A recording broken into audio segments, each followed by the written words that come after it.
Selamat pagi jemaat. Ya memang betul-betul hilang skala beban, betul memang ya. Kita beribadah hari Minggu, kita datang, kita harus hilang skala beban kita. Tapi ada juga lagu yang Yesus yang membuang skala bebanku. Yesus buang bebanku dan Yesus angkat bebanku dan buang ke laut. Tolong jangan lihat ke istri atau suami kamu. Yesus angkat bebanku dan buang ke laut, jangan. Oke. Siapa tahu ada pikiran begitu, saya memastikan aja. Cuma aja, mohon maaf.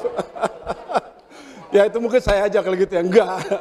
Ya, selamat hari Minggu semuanya. Terima kasih kita bisa sama-sama berkumpul dan saya mengajak mari kita tunduk kepala dan kita berdoa. Tuhan Bapa di surga, terima kasih untuk kebaikan Engkau. Kita bisa beribadah bersama-sama dan betul-betul Engkaulah Allah yang ada dan setia dalam kehidupan kami. Segala masalah beban hidup kita pun Tuhan kita serahkan kepada Engkau pun seperti kata Engkau, Engkau adalah yang lemah lembut dan Engkau akan memberikan beban sesuai dan kita bisa pikul.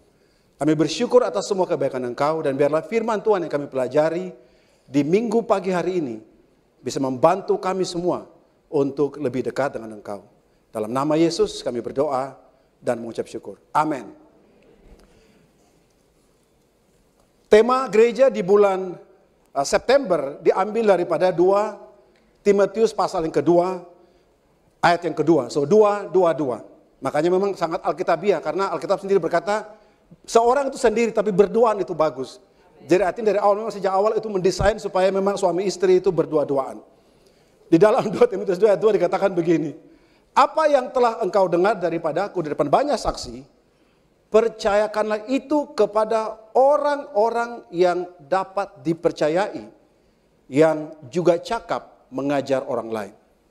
Ayat ini bicara bagaimana Paulus menulis kepada Timotius dan meminta dia untuk menyerahkan atau membagikan suatu tanggung jawab, suatu hal yang luar biasa untuk dikasih kepada orang-orang lain, tetapi dengan syarat yang cakap dalam mengajar. Dalam bahasa Modern English Version dikatakan share, bagikan kepada faithful men who will be able to teach others also.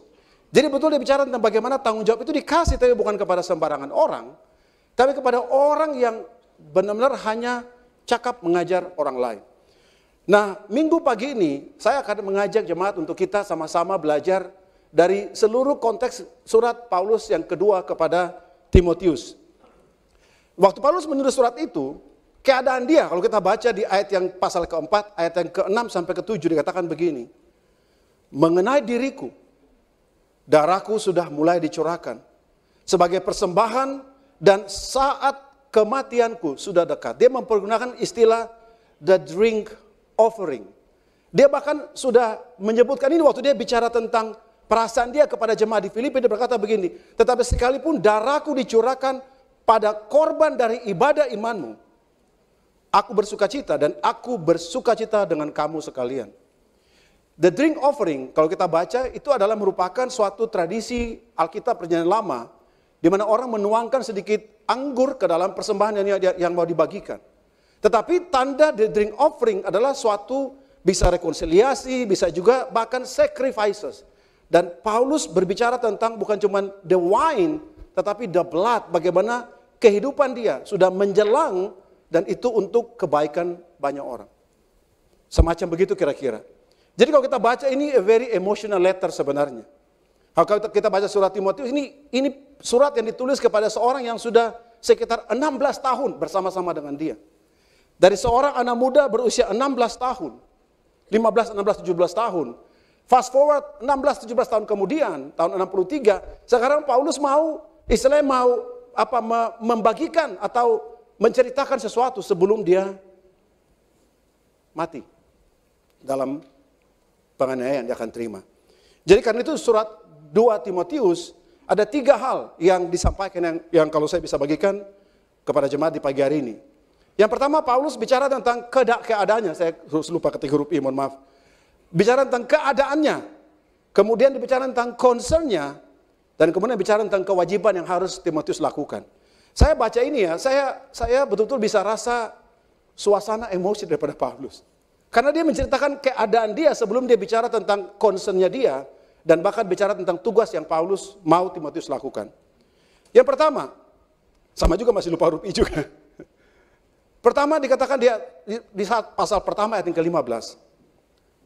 Engkau tahu bahwa semua mereka yang di daerah Asia Kecil berpaling daripadaku, termasuk Figelius dan Hermogenes. Kemungkinan Figelius sama Hermogenes itu kenal atau Timotius mengenal mereka. Kalau kita lihat, oh ini ada teman baik daripada Timotius yang meninggalkan Paulus. Bagi kita oke.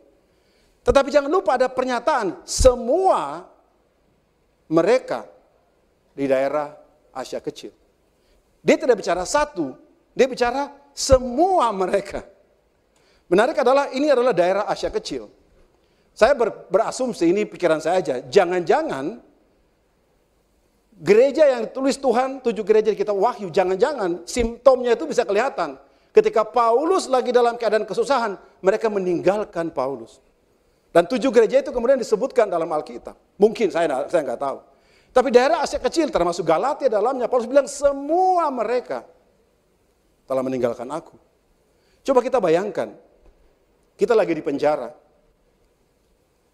Kemudian sudah menjelang kematian. Dan sebagai seorang yang percaya kepada Tuhan, Paulus sudah sadar bahwa the time is closing. Sudah mendekat waktunya. Dia lihat ke belakang, dia bilang, gila, ini orang meninggalkan saya. Bahkan dia mention specific name yang Timotius juga kenal mereka itu. Figelius, Hermogenes. Dia sebutkan mereka meninggalkan aku. What do you feel? Bisakah kita fokus dan betul-betul menceritakan dengan perasaan yang sehat tentang apa yang kita mau kepada jemaat, kepada Timotius, tanpa kita dipengaruhi dengan keadaan, suasana hati kita pada saat itu. Semua orang telah meninggalkan aku. Saya tanya, seberapa banyak pengorbanan yang Paulus lakukan? Penganiayaan, pengorbanan. Tapi everybody deserted me. Semua orang meninggalkan dia. Dan dia menulis, dia bilang, aku dipenjarakan, I am in chain. Kematianku sudah mendekat. Tetapi semua orang telah meninggalkan dia yang di daerah Asia Kecil. Yang kedua, sama juga masih lebih. Sudah saya copy paste soalnya. Ayat yang pertama, ayat 9 pasal pertama 9 sampai 10. Berusahalah supaya segera datang kepadaku. Bayangkan ya, dia bicara sampai kayak berusahalah segera datang kepadaku. Karena Demas telah mencintai dunia ini dan meninggalkan aku. Dia bilang Demas, yang kita tahu kalau kita baca adalah orang-orang yang bersama-sama dengan Timotius dari awal, telah meninggalkan Paulus. Dia meninggalkan Paulus karena dia lebih mencintai dunia. Kalau orang banyak yang kita tahu, mungkin kita bisa handle karena orang banyak kita nggak kenal. Atau mungkin kita tahu tapi tidak terlalu dekat. Tapi sekarang dia pun lebih circle lebih dalam lagi. Demas, the closest friend daripada Paulus, teman-teman perjalanan yang Paulus bawa dari awal, meninggalkan Paulus. Dia pergi ke Tesalonika. Kreskes telah pergi ke Galatia dan Titus ke Dalmatia. Kalau ini memang untuk tugas. Tapi Demas, karena dia lebih cinta dunia. Pasal 4 ayat 10. Pada waktu pembelaanku yang pertama, tidak seorang pun yang membantu aku. Tidak seorang pun. Dia dipenjarakan, kemudian dia dibawa kepada persidangan. Dan dia membela dirinya. Bayangkan dia di pengadilan, dia bela diri. Dikatakan, tidak seorang pun yang membantu aku. Nah, kita nggak tahu keadaan membantu maksudnya apa. Mungkin datang kasih encouragement kepada dia. Bro, it's okay bro. We pray for you bro. I don't know. Tapi faktanya Paulus berkata dalam pembelaanku yang pertama, tidak seorang pun yang membantu aku. Semuanya meninggalkan aku. Semuanya meninggalkan aku. Bisakah kita fokus kepada Tuhan kalau keadaan seperti begitu? Everybody deserted. Dia datang di pengadilan, dia bicara tentang iman dia, semuanya tidak membantu, mereka bahkan tinggalkan dia. Bisa kita fokus seperti itu? Kiranya, tapi dia masih bilang, kiranya hal itu jangan ditanggungkan atas mereka. Dia tidak meminta yang buruk kepada orang itu, dia doakan yang terbaik. Kemudian Alexander Suciadi. Alexander saja tidak sejadi. Tukang tembaga itu, tukang besi itu, the metal workers itu, telah banyak berbuat kejahatan terhadap aku. Tuhan akan, ini kalau ini sengaja dia bicara, Tuhan akan membalasnya menurut perbuatannya. Hendaklah engkau juga waspada terhadap dia, karena dia sangat menentang ajaran kita. Sekarang ada spesifik name namanya Alexander. Dan Alexander secara spesifik, dia tentang pengajaran Paulus. Saya bayangkan Paulus pergi kemana, dia bilang, wah. Tapi si Alexander ini, every time Paulus pergi, sepertinya, dia selalu menentang pengajaran daripada Paulus dan juga teman-teman seperjalanannya. Alexander selalu menentang aku. Yang kekhidmatan yang keempat, sudah hampir mati. Mengenai diriku, darahku sudah mulai dicurahkan sebagai persembahan saat kematianku sudah dekat. Aku telah mengakhiri pertandingan yang baik. Aku telah mencapai garis akhir dan aku telah memelihara iman. Setelah semua yang dia lewatin, semua keadaan yang sangat ekstrim dia lewatin, semua orang meninggalkan dia. Gereja yang dia mulai pun juga meninggalkan dia. Orang-orang menentang dia. Orang yang terbaik yang dia dekat dengan dia meninggalkan dia. Dia masih bilang begini, aku telah mencapai garis akhir dan memelihara iman.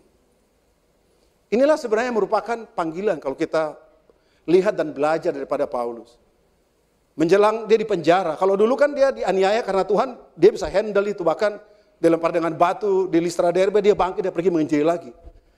Tapi di dalam penjara, dia lihat semua orang mulai meninggalkan dia. Dia butuh Timotius, maka dia bilang segera datang bertemu dengan aku. Tetapi dalam keadaan yang begitu parah sekalipun, aku telah memelihara iman. Kenapa? Karena sekarang telah tersedia bagiku mahkota kebenaran yang akan dikaruniakan kepadaku oleh Tuhan, hakim yang adil pada harinya. Tapi bukan hanya kepadaku, melainkan juga kepada semua orang yang merindukan kedatangannya.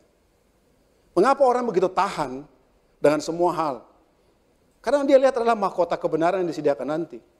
Yang dia bayangkan adalah ketika hari penghakiman, everybody tidak akan dihakimi. Dan dia stand, dia tahu dia telah keep the faith. Dan dia tahu the reward yang Tuhan akan kasih, sesuatu yang luar biasa. Jadi ini mengapa kita berjuang sebagai murid Tuhan. Kita mungkin struggle dalam berbisnis, dalam pekerjaan, dalam kehidupan kita secara pribadi. Why we have to keep our faith? Mengapa kita mau setia? Kita kehilangan orang kita kasihi. Kita berjuang, orang betul-betul bisa melakukan sesuatu yang kita betul-betul bisa punya banyak alasan untuk tidak percaya kepada Tuhan. Mengapa kita mau setia? Jawabannya sederhana seperti Paulus bilang, tersedia bagiku mahkota kebenaran. Karena Allah itu adalah hakim yang adil. So imagine the last days. Paulus berdiri dan kita juga berdiri. Bukankah itu momen yang you and I kita semua looking for, betul kan? Di mana Tuhan datang, Tuhan kasih mahkota, apapun itu bentuknya. Apakah dalam bentuk crown atau mungkin alegori, I don't know. Tetapi adalah mahkota kebenaran yang dikaruniakan kepada semua orang yang merindukan kedatangan Tuhan. Yang bekerja keras walaupun keadaan kita terus mau memberi yang terbaik. Seperti Paulus memberi yang terbaik sebagai murid-murid Tuhan. Dia looking forward. Dia menantikan mahkota kebenaran itu. Brothers and sisters, sekali lagi saya bilang, kita semua datang ke sini, kita punya banyak hal yang kita lagi lewatin. Betul atau tidak? Kita bisa struggle dalam banyak hal. Kita mungkin juga sedang jatuh ke dalam dosa. I don't know. Tetapi mengapa kita mau setia? Karena kita mau menyelesaikan pertandingan iman kita dengan kesetiaan. Karena kita lihat kepada mahkota itu. Yang one day waktu kita dapat dengan semua orang dia dalam penghakiman, kita bisa maju dengan penuh percaya diri dan berkata, I have kept my faith. Hal yang kedua, jadi kalau kita lihat keadaan, sekali lagi mohon maaf, nanti diperbaiki khotbah kedua. Dia boleh ditinggalkan. Dia boleh diganggu pelayanannya. Dia boleh menjelang kematiannya. Tetapi tidak membuat dia hilang fokusnya. Untuk membicarakan apa yang penting bagi Timotius. Apa yang penting bagi gereja. Apa yang penting bagi jemaat. Dia tetap fokus. Explain concern-nya. Poin yang kedua tentang konsen Paulus. 2 Timotius 2 ayat 16-17. Tetapi hindarilah omongan yang kosong dan yang tak suci yang hanya menambah kefasikan. Perkataan mereka menjalar seperti penyakit kanker. Terjemahnya kanker, bahasa Inggrisnya adalah gangrene. Gangrene adalah ketika darah itu atau oksigen tidak sampai kepada jaringan dan kemudian mengakibatkan mati jaringan sekitar situ. Gangrene. Paulus bilang, pengajaran yang omong kosong itu, dia tidak bicara ucapan, maksudnya pengajaran, karena konteks di bawah adalah pengajaran. Pengajaran-pengajaran yang tidak sehat, pengajaran-pengajaran yang menghancurkan seperti kayak tubuh Kristus, tapi di ujungnya sudah mati jaringan kehidupannya. Di bagian ujung daripada tubuh itu, entah itu jari, entah itu kaki, sudah mati. Seperti gangrene. Dengan pengajaran-pengajaran yang salah. Bayangkan ya, dia masih fokus kepada Timotius untuk menjaga doktrinnya. Maka dia bilang harus entrusted itu. Karena bagi Paulus, orang boleh tolak dia. Orang boleh benci dia. Orang boleh apapun. Tetapi firman Tuhan harus tetap dipertahankan kemurniannya. Karena itu adalah alasan mengapa dia mau dianiaya. Ayat yang ke-17 dikatakan 18. Di antara mereka termasuk Hymenaeus dan Philetus. Sekali lagi, Hymenaeus dan Philetus adalah teman daripada Timotius, maka Timotius tahu siapa nama mereka. Yang telah menyimpang dari kebenaran dan mengajarkan bahwa kebangkitan kita telah berlangsung dan dengan demikian merusak iman sebagian orang. Mereka merusak iman sebagian orang dan pada zaman itu pengajaran bicara tentang kebangkitan. Tetapi intinya adalah bahwa segala sesuatu yang di luar doktrin firman Tuhan, seperti suatu jaringan yang mati, yang tidak sampai darah ke sana, tidak sampai oksigen ke sana. Dan mengapa penting bagi Paulus untuk bicara tentang doktrin yang sehat? Karena kita tahu kerusakannya begitu luar biasa. Konsen yang berikut daripada Paulus bicara tentang karakter duniawi, pasal yang ketiga sampai 5. Ketahuilah pada hari-hari terakhir akan datang masa yang sukar. Nah, waktu dia bicara hari terakhir, kan itu relatif nilainya. Mungkin dia bicara tentang hari kematian dia tidak bicara tentang akhir zaman. Atau dia bicara tentang akhir kehancuran Yerusalem. Kita nggak tahu. Tapi ada hari-hari, satu masa yang sudah selesai pada masa itu, manusia akan mencintai dirinya dan menjadi hamba uang. Ini tidak tunggu akhir zaman. Dari dulu sudah terjadi. Kata hari akhir itu bukan nanti akhir zaman. Orang salah mengerti maksudnya. Ada satu periode waktu tertentu, yang tadi saya bilang mungkin hari kematian Paulus, atau mungkin kehancuran Yerusalem. Dia dikatakan manusia menjadi mencintai dirinya dan menjadi hamba uang. Mereka membual dan menyombongkan diri. Mereka akan menjadi pemfitnah, mereka akan berontak terhadap orang tua dan tidak tahu berterima kasih, tidak memperdulikan agama, maksudnya tidak holy, tidak mau mengasihi, tidak mau berdamai, suka menjelekkan orang, tidak dapat mengekang diri, garang, tidak suka yang baik, suka berkhianat, tidak berpikir panjang, berlagak tahu, lebih menuruti hawa nafsu daripada menuruti kehendak Allah. Secara lahiriah mereka menjalankan ibadah mereka, tetapi pada hakikatnya mereka memungkiri kekuatannya. Jauhilah mereka itu. Dia bicara certain times di mana orang-orang yang tidak mengenal Tuhan akan muncul seperti begitu. Atau mungkin juga bahkan di dalam kehidupan bergereja akan juga muncul seperti begitu. Tapi intinya adalah bahwa ada certain concern Paulus yang akan terjadi di jemaat setelah itu. Selanjutnya, sebab di antara mereka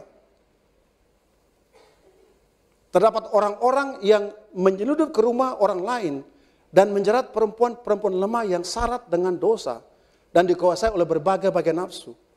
Ya walaupun selalu ingin diajar, namun tidak dapat mengenal kebenaran. Sama seperti Yanes dan Yambres menentang Musa. Nah kita tahu dalam Alkitab nama itu tidak muncul, Yanes dan Yambres, betul ya? Tapi menurut komentari, ya ini adalah merupakan ahli sihir zaman di Firaun. Ya mereka dengan sombong, mereka ayo lawan Musa dan akibatnya kita tahu akibat kepada mereka. Tapi dia pakai sikap daripada orang di zaman dahulu, ribuan tahun lalu menentang Musa, utusan Tuhan. Ayo, jago-jagoan kita ayo. Tongkat kamu jadi ular, gue juga bisa. Mereka jago-jagoan tantang Musa. Apa lu bisa? Gue juga bisa. Apa aja gue bisa. Emang gue nggak bisa? Tapi sikap itu yang membuat muncul karakter-karakter selanjutnya. Demikian juga mereka menentang kebenaran. Akal mereka bobrok dan iman mereka tidak tahan uji. Specifically Paulus bicara tentang bagaimana keadaan manusia di akhir waktu-waktu akhir. Ini daftarnya kalau kita baca. Ada sekian banyak karakter yang Paulus concern, yang dia sampaikan kepada Timotius untuk watch over. Dan saya bilang tadi, kalau kita lagi dalam keadaan depresi, stres, atau dalam keadaan tertekan, belum tentu kita mau fokus pada orang lain, betul atau tidak? Kita mungkin fokus kepada mengasihani diri kita, fokus kepada keadilan, kok ini tidak adil, kenapa Tuhan begini, kenapa Tuhan begitu. Menyalahkan keadaan, menyalahkan Tuhan, pada akhirnya meninggalkan kebenaran firman Tuhan. Tapi tidak pada orang-orang yang percaya. Masih fokus menunjukkan concern-nya. Dan yang kita bilang tadi, seperti Yanes dan Yambres. Ya, kebanyakan di terminal ada Yambres, suka-suka menyambres dompet orang. Itu jambret ya, mohon maaf. Ya, dead end joke namanya. Seperti begitu. Tapi sikap mereka menantang Musa adalah sikap yang sama yang terjadi, yang Paulus tunjukkan dengan sikap itu. Jangan-jangan kita juga sudah ada pada sisi itu. Kita bicara kepada pemimpin kita, emang lu aja yang bisa, emang gua nggak bisa. Emang lu aja yang tahu firman Tuhan, emang gua nggak bisa. Emang lu aja yang bisa nasihatin orang, emang gua nggak bisa. Lu pikir lu apa sih? Bisa juga kita begitu kan? Dan sikap itu seperti Yanes dan Yambres tadi itu. Di mana mereka dengan congkak menentang Musa berkata, apa yang lu bisa, gue juga bisa kok. Paulus mempergunakan contoh kedua orang itu. Menunjukkan bagaimana Timothy harus memperhatikan keadaan daripada jemaat. Pasal yang keempat, 3-4. Ajaran yang sehat lawannya ajaran yang sakit. Betul kan? Karena akan datang waktunya, orang tidak dapat lagi menerima ajaran sehat. Tetapi mereka akan mengumpulkan guru-guru menurut kehendaknya untuk memuaskan keinginan telinganya. Mereka akan memalingkan telinganya dari kebenaran dan membuka bagi dongeng. Lihat ya, udah tahu dongeng, masih juga percaya. Cerita Tangkuban Perahu. Udah tahu dongeng, masih juga percaya. Cerita apalah, bisa contoh ya, ini kan konsep dalam Yahudi kan berbeda. Tapi ayah apa? Oh, Malin Kundang, betul. Anak-anak durhaka. Kalau tempat kami berasal namanya batu berdaun. Jadi kayak ibu tuh anak-anak bandel, kemudian ibu berdoa, Tuhan batu tolong telan saya, dan kemudian batu menelan ibunya. Batranu ada di Ambon, betul juga. Ya, itu juga. Keturunan 13 adalah orang Batak. Itu dia tuh. Orang Ambon juga mengakui bahwa suku Israel yang hilang adalah orang dari Maluku, karena Batranu di Ambon katanya. Oke, kita percaya kepada dongeng, tapi tidak bicara dongeng tadi, cuman bergurau ya, jangan tersinggung ya. Tapi orang tidak mau lagi dengar ajaran yang sehat. Ajaran sehat bicara tentang encouraging one another. Ajaran sehat bicara tentang betul-betul membantu satu sama lain. Ajaran saya bicara tentang menjadikan semua bangsa menjadi murid Tuhan. Ajaran saya bicara tentang bertobat dan dibaptis. Itu kan ajaran sehat. Orang menolak ajaran sehat dan dengarkan kepada dongeng. So, concern daripada Paulus, walaupun dia di penjara, kata-kata yang tidak ada gunanya. Karakter yang duniawi dan pengajaran-pengajaran yang salah. Dia concern, walaupun dalam keadaan yang tidak gampang. Tapi hati dia bagi kingdom. Hati dia bagi pengajarannya, firman Tuhan. Betul-betul luar biasa. Saya berharap ini juga merupakan hati kita, brothers and sisters. Kita boleh struggle in many ways. Tetapi hidup sebagai seorang murid Tuhan. Hidup mau taat firman Tuhan. Dengan semua konsekuensi yang kita punya. Kita mau memilih untuk melakukannya. Membawa jiwa bagi Tuhan. Daripada kita berdebat yang tidak jelas, mari kita bawa jiwa kepada Tuhan. Tadi pagi saya di kelompok situ, kelompok PBB, Persekutuan Batak Bersatu, dari Jakarta Timur. Mereka sengit membicarakan tentang kenaikan harga BBM. Ya, BBM, Batak Bersatu Merdeka, itu juga mereka bicarakan. Ya kita kan saudara jadi apa? Maksudnya adalah it's okay, itu gereja pasti kan riuh lagi setelah ini, mau demo segala macam. Betul ya? It's okay, kita bisa concern tentang negara, it's okay. Part daripada kemanusiaan. Tetapi pertanyaan saya tak ada hubungan dengan mereka adalah kepada kita semua. Masihkah kita concern kepada jemaat? Masihkah kita concern tentang hidup kita sebagai seorang murid Tuhan? Masihkah kita concern untuk membawa jiwa bagi Tuhan? Karena itu kemudian yang ketiga adalah bagaimana perintah kepada Timotius. Pasal 1 ayat 13-14. Peganglah segala sesuatu yang engkau telah dengar daripadaku sebagai contoh ajaran yang sehat. Dan lakukanlah itu dalam iman dan kasih dalam Kristus Yesus. Peliharalah harta yang indah yang telah dipercayakannya kepada kita oleh Roh Kudus yang diam di dalam kita. The sound doctrine. Doktrin yang sehat. Kata Alkitab adalah harta yang indah. Sebagai murid Tuhan, kita masih anggapkah panggilan sebagai murid Tuhan dan kebenaran hidup sebagai murid Tuhan adalah harta yang indah? Paulus bilang, peganglah ajaran yang sehat itu sebagai harta yang indah. Pasal 3, 14-15. Tetapi hendaklah engkau tetap berpegang pada kebenaran yang telah engkau terima dari dan engkau yakini, dengan selalu mengingat orang-orang yang telah mengajarkannya kepadamu. Ingatlah juga, dari kecil engkau telah mengenal kitab suci yang dapat memberi hikmat kepadamu dan menuntun engkau kepada keselamatan oleh iman. Berpeganglah kepada yang sudah kamu tahu itu. Berpeganglah kepada yang kita yakini sebagai kebenaran. Waktu kita pertama kali belajar firman Tuhan, masih ingat? Waktu kita mengambil keputusan untuk dibaptis menjadi seorang murid Tuhan. Alasan mengapa kita melakukannya, karena kita bilang, wow, saya baru pertama kali mengerti ini. Adalah kebenaran ini. Dan kita berpegang akan kebenaran itu.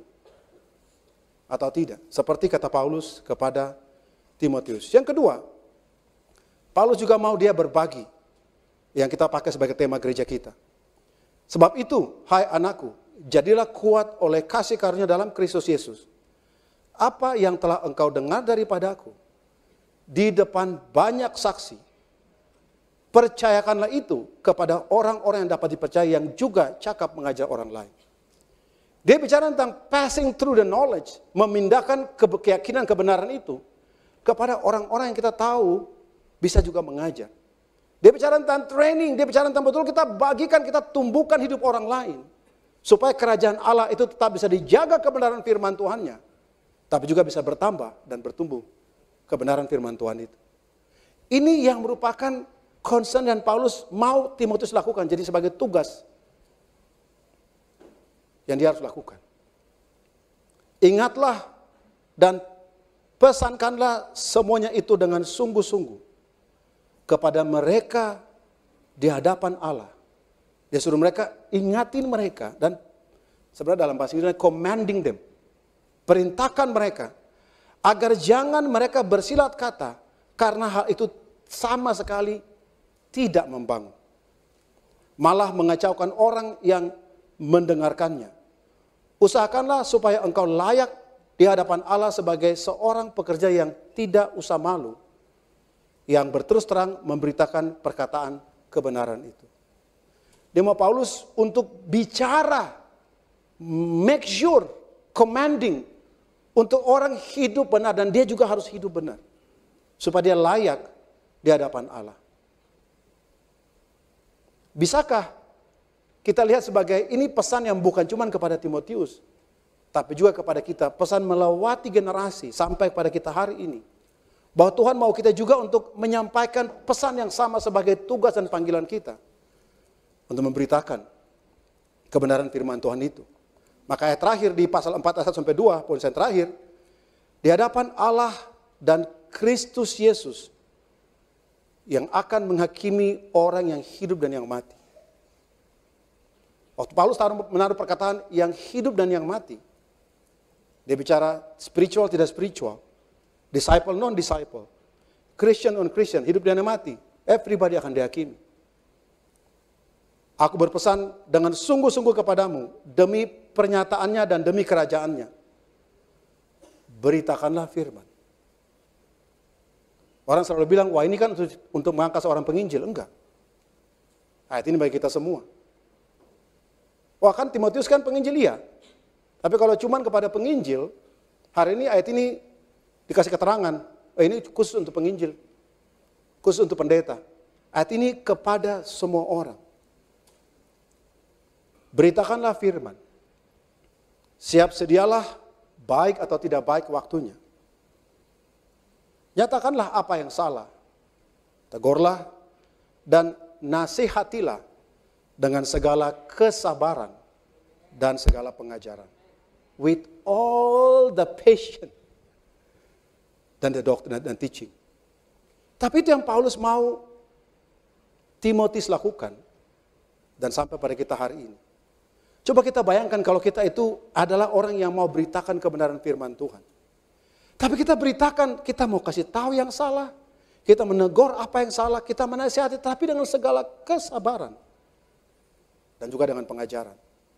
Berapa banyak jiwa yang bisa kita selamatkan. Berapa banyak kerajaan Allah yang betul-betul bisa berkembang kemana-mana. Banyak jiwa yang kembali rekonsiliasi dengan Tuhan. Tapi kalau kita anggap ini adalah bukan bagian kita. Ini yang terjadi. Pernah nonton film Mr. Bean? Mr. Bean yang pertama yang dia ke Amerika, painting Whistler's Mother. Terus dia bilang gini, "Hello, my name is Dr. Bean. Apparently, and my job is to sit and to wait and to sit for the painting." Everybody, hey! Tugas saya adalah duduk dan melihat kepada lukisan. Duduk dan melihat kepada lukisan, orang tepuk tangan. Mereka nggak tahu maksudnya ya duduk dan menata. Dia pikir, wah sangat alegori banget. Dia tuh kayak pengamat lukisan. Maksudnya literal, maksudnya dia duduk dan natapin, alias dia penunggu lukisan. Tapi everybody, hello, my name is Frankie. And my job in the church is to sit in the service. Dan everybody, luar biasa bro. Apakah itu representing kita? Seperti Mr. Bean tadi. Orang misunderstanding. Dipikir bahwa itu hebat banget. Saya juga tidak mengecam kita datang ke gereja. That's not my point. Tetapi kalau Paulus dalam keadaan yang begitu luar biasa terdesaknya. Dia masih fokus untuk bicara concern gereja. Dan dia masih perintahkan spesifik kepada Timotius. Karena dia begitu cinta kepada kerajaan Allah. Dia mau orang itu harus berbagi. Karena kebenaran harus terbagi dan terberitakan. Masakan kita hanya datang ke gereja. Hanya sit down and watch. Dan pulang. So inilah 3 hal yang Paulus sampaikan dalam surat kepada Timotius yang kedua. Dia bicara keadaan dia. Dia bicara kekhawatirannya. Dan dia bicara kewajiban. Yang harusnya Timotius dan kita hari ini melakukannya. Semoga Tuhan yang dipermuliakan. Amin. Tuhan memberkati kita. Mari kita tunduk kepala, kita berdoa. Tuhan Bapa di surga, terima kasih untuk kebenaran firman Engkau. Biarlah hati kami Tuhan dibantu seperti hati Paulus. Yang dengan semua obstacle yang dia punya. Kesulitan, bahkan secara emosional, Tuhan, dia ditinggalkan, ditentang, dan dipenjara menjelang kematiannya. Tapi cintanya kepada kerajaan, cintanya kepada kebenaran firman Engkau, begitu kuat dan tidak mengganggu. Karena dia memandang kepada mahkota kebenaran yang disediakan bagi orang-orang yang merindukan kedatangan Engkau. Biarlah hati kami seperti Paulus Tuhan. Tetapi juga kami menjadi seperti Timotius yang kami tidak tinggal diam. tidak meratapi kedukaan daripada mentornya, tapi mau melakukan sesuatu bagi kerajaan engkau. Kami menjadi murid-murid engkau yang betul-betul mau memberi yang terbaik secara pribadi, secara keuangan, secara kehidupan, kepintaran, talenta. Kami mau kasih yang terbaik bagi engkau. Pada akhirnya engkau yang dipermuliakan. Dalam nama Yesus kami berdoa dan mengucap syukur. Amin.